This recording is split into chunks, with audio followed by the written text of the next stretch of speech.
somebody say, well, it was my kid's birthday the other day, so I ate some cake. And you're like, can you say that again? It was whose birthday? It's your child's birthday. It was not your birthday, you know? And your kid is like 1. Just admit that it's an excuse.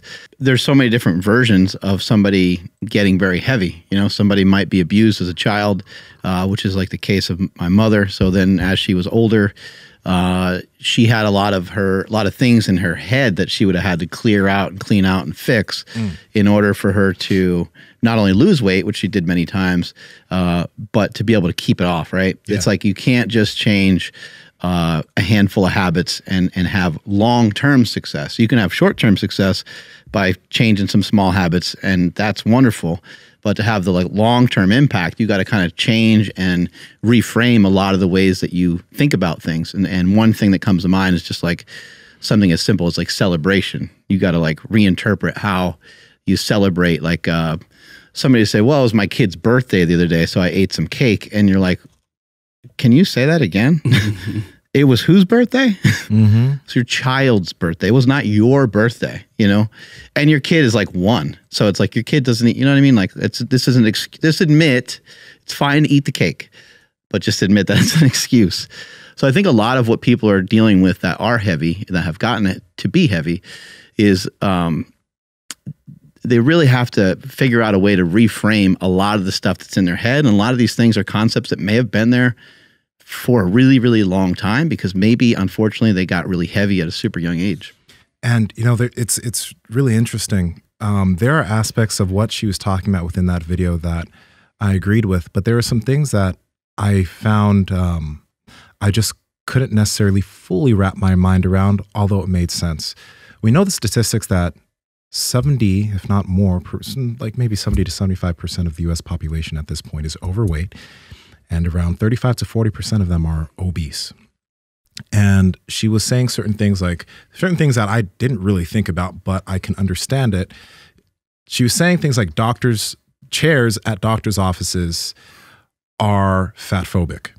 Why? Because if an individual who's obese goes into a doctor's office, and these are chairs with handles, they cannot sit in those chairs. Right? Now, individuals who are making this infrastructure don't necessarily think about that. They're just like, this is how chairs are made. But when you're looking at that from the perspective of someone who's overweight or obese, who cannot fit in that chair, it's like, I don't even want to go to the doctor's office anymore. Right. And then the question becomes, it's like, well, are we, another thing she mentioned, she was like, the industry of doctors is fatphobic. And I was thinking about that. And an aspect of it I understood, and the aspect was like, for example, a lot of doctors are men, most of them, and a lot of doctors in the field are older. They come from a different side of a different time when there was a certain body type that was idealized, typically like the very skinny individual, right? And we know that that can be healthy. There are aspects of that that can be unhealthy. But when one of these doctors is now looking at a patient that might come into them and they tell them that they should lose weight, although they probably should lose weight, there's also a side of it that's like they might not understand how to even communicate to somebody like that, right? Because there are different body types now. There are individuals who are thicker, right? Like literally like that's what's popular now in terms of like what we see on social media. But there are individuals who they have a bit more junk. they're a little bit thicker. They're not unhealthy, but they're a little bit thicker. But the automatic thing is you need to lose weight. So a lot of these people start getting frustrated because they're like, I've tried that, it's failed. We know that most diets do fail when you're looking at that statistic side of things. And it's more complicated than we in fitness think it is for individuals in these situations. The idea of it being fatphobic, I don't know if it's fatphobic, but actually I'm curious of what you think. When they're talking about infrastructure being changed for heavier individuals, what do you think about that? Our Project family, how's it going now? We've partnered with Bubs Naturals, and they're an amazing brand. They have this just wonderful MCT oil powder that I put in my coffee in the morning, and they have this collagen protein. Most people don't get the amount of collagen that they need in. all mix well in anything, coffee, water, whatever. It's also Whole30 approved. But the thing I want to talk to you guys about real quick are these apple cider vinegar gummies. Now, if you go on Google and you type in apple cider vinegar, there's tons of benefits: immune support, metabolism, digestion. But one thing you'll also come across is apple cider vinegar tastes like shit. It's bad. It's really bad. That's why they came out with these crack gummies.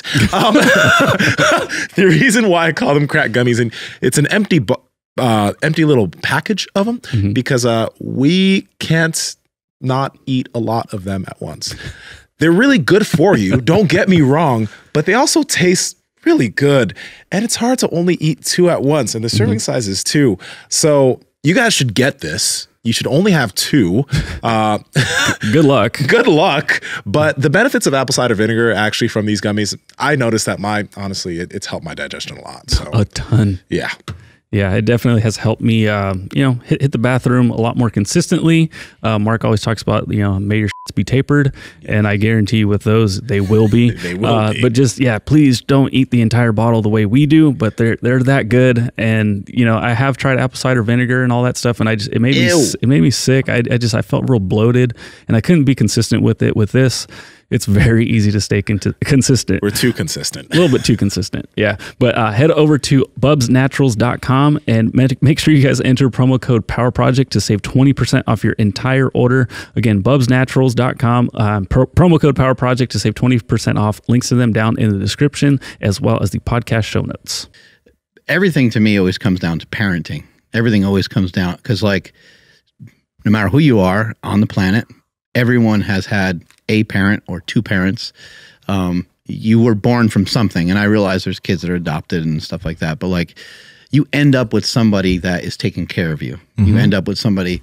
So I think a lot of these things need to be handled in the household. The hard thing is, like, what if they're not handled in the household? What if you're sexually abused, or what if you're physically abused? That's parents are overweight. Your parents are overweight, and they don't really have a strategy.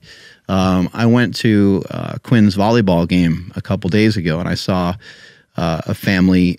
They weren't associated with anything we were doing, but I saw a family, and I saw a dad who was playing volleyball with his son, and they were like off on another court where there wasn't an actual game going on. They were, bouncing the ball back and forth, but it was him and like two of his sons, I believe, and everyone was heavy, and it's like, it's cool that they got activity going. That's really awesome. But the dad was pretty heavy. And I'm like, why? Like, this like breaks my heart, and maybe they don't even recognize what they're doing, but why would you pass that on to your child? Like, I have these bad habits wrapped up in my life. These are things that I went through middle school, and these different things I went through when I was a kid, being made fun of being fat. And I'm just saying, like, that could be the story of this guy. I have no idea. Maybe he got heavier later on, right? But I'm just like, but it's habitual, right? And then it's also like a love thing. It's also, from a guy's perspective, it's kind of cool to be kind of big. Oh, my boy, like, look at how big he's getting, And when the kid is a baby, oh, the baby's so fat, the baby's so chubby. Look at the baby. Oh, he's so healthy. The baby's like, off the charts with its weight, right? When you hear about a baby that's heavy, you're like, oh, that's a big baby. Dude, like, you're all excited. My dad gets so happy when he sees my son eating, because he just keeps going. He just keeps eating and eating, and like, he gets so angry when we don't feed him. But what you're saying, Mark, and I want you to tell everybody about like some of the messages we've been going back and forth with, but I never even considered that side of it, like, until I seen it happen right in front of me, where it's like, here's like a healthy kid, but because of the household that he's in and the habits that have been given to him, now this kid is unhealthy. And I'm seeing this happen in real time. And I'm just like, in my head, especially when I was younger, I was just like, oh, like traditional YouTubers, influencers, like, oh, just eat less. It's like, okay, what if you never had a choice? It's like, well, no, of course you have a choice. Like, no. What if all of the food choices that are given to you all day, every day, are unhealthy ones? And again, what if you're encouraged to eat more? Like, you're celebrated if you eat more, especially like in a Mexican household. Like, you have to eat your fucking plate, or else you don't get to go do anything else. So again, like, I don't think about some of these things I mean, I do now, but like there was a point where I was just like, oh, just eat less. Like it's pretty simple. It's like, but it's not. What if you end up being the, you know, like we end up being something within our groups, right? Mm-hmm. What if you're the big guy? Ethan Supley. Yeah, Mm-hmm. yeah. You're the big guy. Fat people are always funny, right? The fat guy is funny. The fat guy's got that side of his humor. Who knows exactly why? I'm not going to propose why, because maybe they have their own reasons why. But for everybody listening, we're talking about like a stereotype right here. Very general. Okay, so Yeah. we're not saying the fat guy's funny, but like, and we also realize there's a massive difference between somebody holding a little bit of body fat versus somebody being excessively fat versus somebody being obese, which now puts them in a category of like, hey, like, I think this is actually really dangerous for your health. They're all kind of different, but it's a slippery slope because we all know people that graduated high school, you know, we graduated high school with, and like, damn, you hear about so-and-so, like they blew up real big, like they're really, really big now. And you're like, fuck, man, what happened? That person, like they looked great. They were the captain of the football team, or something happened in their life. They had a stressful job. They played a pickup game of basketball. They broke their ankle or twisted their ankle. They've been off their feet for a long time. They never got back into the gym or got back into any healthy habits. And bam, they have 60 pounds. Now they're pre-diabetic, and you're kind of sliding down that hill. But back to my point about like being, you know, having this thing you identify with as a kid, like those things are so powerful, you know.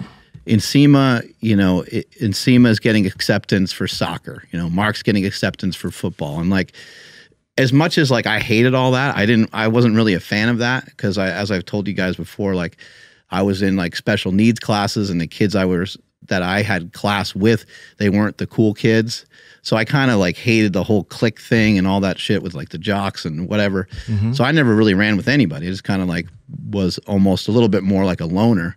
And I had, you know, older brothers, so it didn't really make a difference. I had people to hang out with. But, you know, what you attach yourself to. So if you attach yourself to being the kid that always hammers food, well, now that's a tough cycle to get out of. Now you're with your buddies, you're 15 years old, and you're like, bro, finish off my pizza. Like, watch this, man. He's going to eat these extra sandwiches or whatever. And you're like, no, bro, I'm on a diet. Yeah. A 15-year-old kid going to be able to say something like that? Like that's really hard to get out of. Hey guys, if you like this clip, go ahead and comment down below and let us know what you liked about it. All right. Share this with a friend. Make sure to subscribe to the channel. And also, we are on Reddit and Discord. All that's down below. All our sponsors and everyone that supports us down below there too, so you can get whatever you like from us. All right. Peace.